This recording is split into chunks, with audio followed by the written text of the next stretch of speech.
Sophie Coran, and that's also the name of my project in Philly.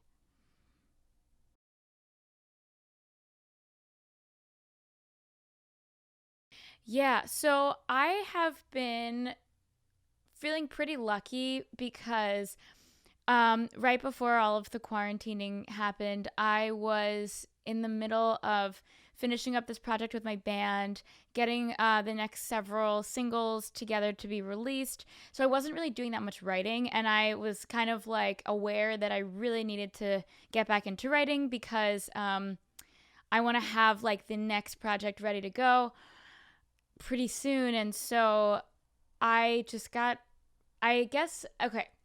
I feel like being at home has kind of eliminated the daily hustle, like the like physical hustle. And so I have more time and energy to feel more focused and less stressed and less anxious. So I just basically I'm able to think kind of clearer, and that is so helpful for writing. And so I'm in the middle of like writing 4 or 5 songs right now, and it feels really good. So like my musical process right now is trying to finish up these new songs and then finish up recording some current material at home, and then try and work on some stuff remotely with my band. And so it's been like really really good. And then I'm also doing a bunch of remote sessions for other people right now. So I know like quarantine and this whole situation can, well, and this pandemic can affect people differently. For me, for the most part, I've been able to kind of be really creative.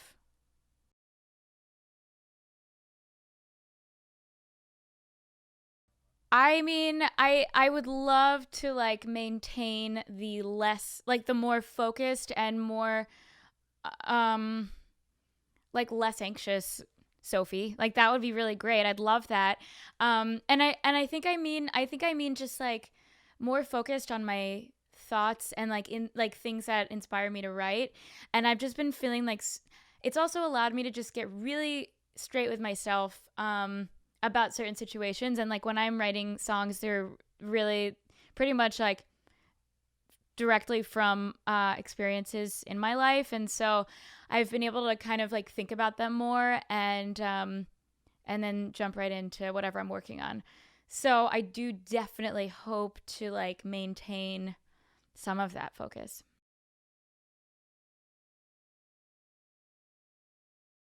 Yeah, that's a really good question. So before this happened, we had pretty much like a plan for, so there's 2 more singles and then part of a larger project which I haven't like explicitly said yet. But so I kind of knew that like, okay, well, this is going to take me through the next couple of months. And I've kind of stuck with that in my head, except like give or take a couple weeks. So like having those goals of putting new music out has allowed me to kind of figure out like a release strategy almost, and like a baseline of how I'm gonna stay connected. But I've also been, I think, aware that people just like really want to see like genuine artists right now, and or authenticity is super important. So like that has really affected the things that I've been posting on my Instagram, stuff that I want to share, stuff that I want to express. So I think like in terms of social media, I've been definitely posting more like less promo pics and more just like, this is me with my cat, or like, this is me like at the piano and it doesn't look, you know what I mean? And so just trying to be myself and express that. And then also like keep this plan that I have kind of like keep the ball rolling. And so I've been scheduling like a bunch of visual kind of components to go along with things. We've been working on artwork and new merch designs and stuff. So the next single is going to be out in sometime in June. And that's always an opportunity to kind of get more people like interested again. It's kind of like a currency, you know?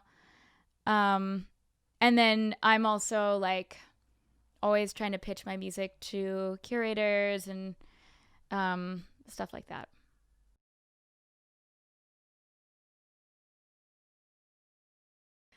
So I feel like I've done two live streams since all of this happened, and yeah, and both of those were like not on my personal account. So it was like one of them, my friend Boy Wonder, he was hosting like a showcase, and so he did it was on Instagram, and so I played a couple songs, and then the other was another Instagram takeover with this other local blog, zine, helpful, like supporter of artists, Philly Live, and and so the first one that I did was the first live stream that I've ever done, and I really didn't know what to expect, and it's definitely a learning curve. With first of all, like on Instagram, you're limited to what you can do audio wise, and phone wise. Like if you're just you can only use your phone. My phone sucks.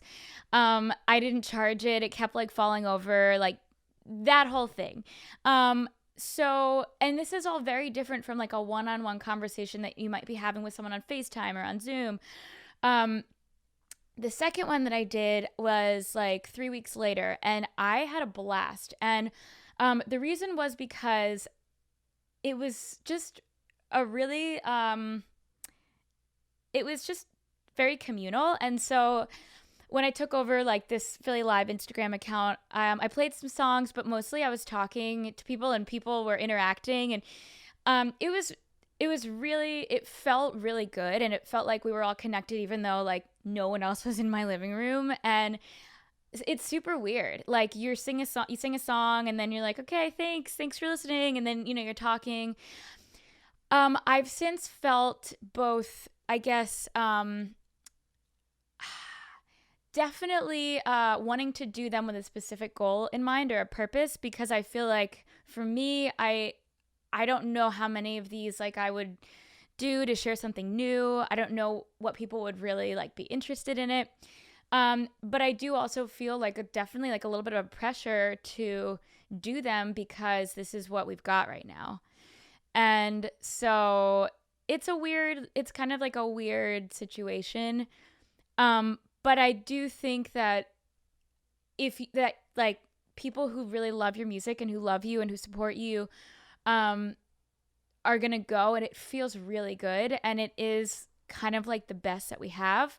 And I think it's really cool that it exists. So, and again, like talking about authenticity, like this is as real as you can get.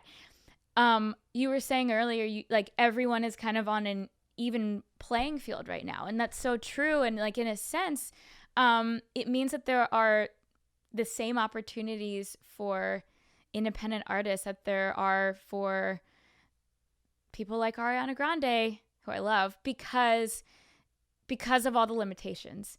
And that feels cool to know that you're doing exactly what every other artist in the world is able to do right now. So there is like some sense of unity as well.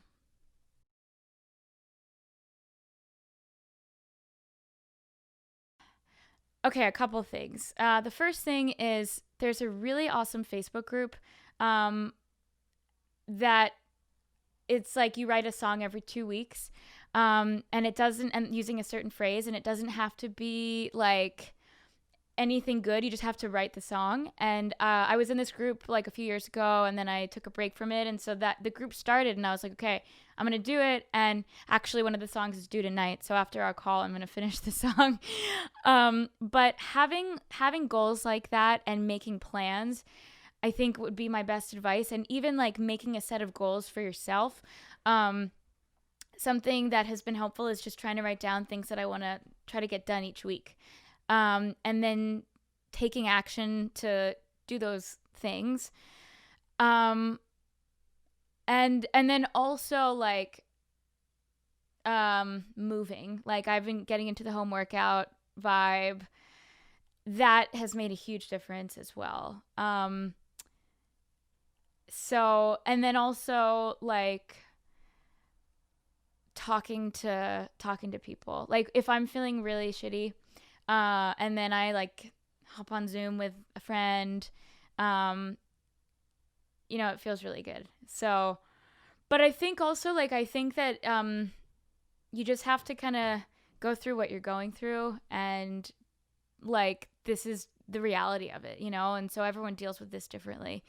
um I've just been feeling like really grateful for what I have, and in a way like you kind of have to simplify, you really prioritize what's important because life has become a lot more simplified.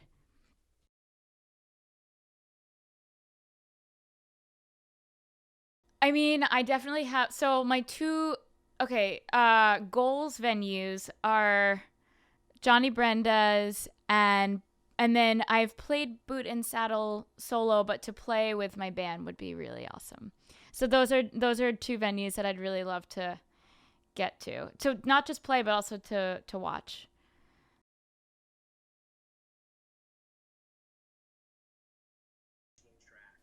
Okay. So these just happen to be tracks that like I've been listening to as music has come out. Okay, number 1, and these are in no particular order. Number 1, anything from Fiona Apple's new album, Fetch the Bolt Cutters. I think my two favorite tracks so far are Shamika and Rack of His. And I'm like, Fiona Apple is one of my musical idols, and she's a huge inspiration. I'm just like in awe of her, and I really remember her the last time an album of hers came out. I had like just graduated from college, and it was like just a very intense moment. So similarly till now, um I've been listening to her album. Also, Nick Hakim is one of my favorite artists and like one of my biggest musical influences currently. And he has a new album coming out like this month. And so one of his recent singles, Kadir, I've been listening to a bunch. And then this is like really tough because there's so many tracks. But okay, the third track is I love this artist. Her name is Kaylin Russo.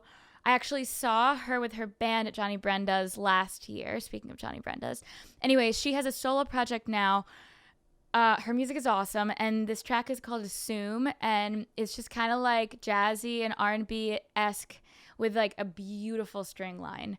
So I've been listening to those tracks. Actually made a playlist of some of my like favorite tracks right now on Spotify. It's called Songs I'm Chilling To. So and like those three are like at the top of the playlist.